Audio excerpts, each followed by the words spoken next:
Uh, good evening. Welcome to what are we in week 6? It's been great, another great reading. I'm going to jump right into it. One thing that really impacted me this week was the quote: "We must care for ourselves and the villages around us. If we don't, the villages' problems become our problems." I 100% agree with that. And even if the exact issues don't become our issues, I do believe that it's just a cycle of issues and problems, right?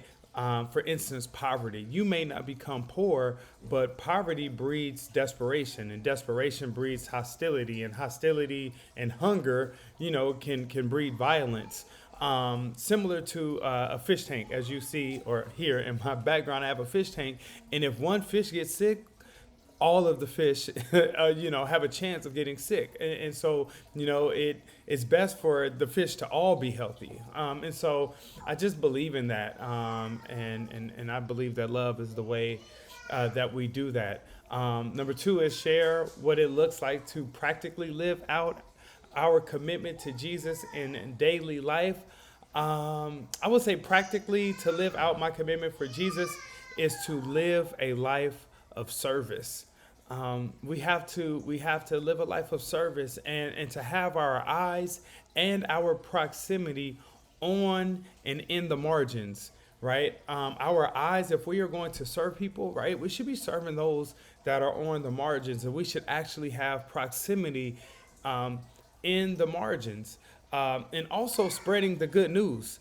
And the scripture says good news to the poor, right? And that's not necessarily poor financially or economically, but there is a lot of areas that people are poor. And again, we talk about the margins and injustices, right? Like, what is good news to them? Right. And if I'm committed to preaching good news, no matter where I am, then that good news will fit the context for the needs of the people in that space. So I think that's how we practically live that out.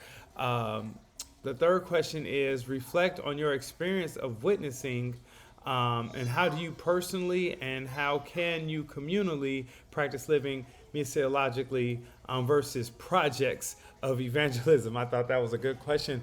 I think we just need to be educated more. Going through this class has informed me that we need to be educated more about what it looks like to live missiologically.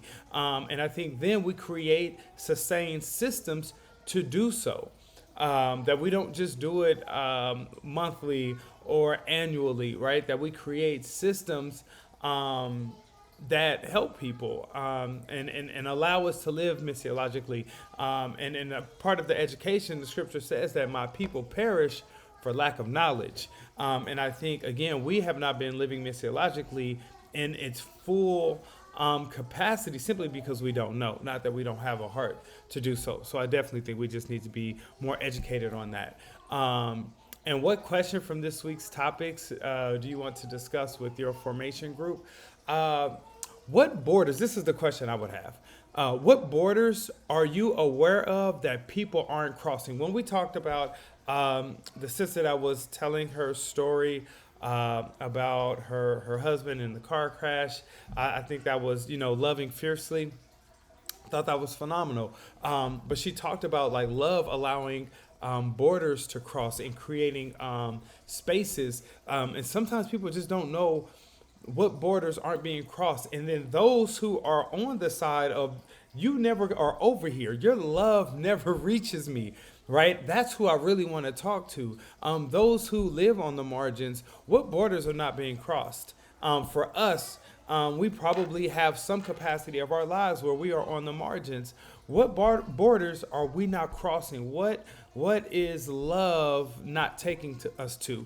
And I just think that's the best way that we engage that, because we think we're doing great work, but then we may come across somebody that says, "Yeah, your love doesn't bring you over here," and I would love to know where that is. Thank you all for taking the time to listen. Have a blessed day.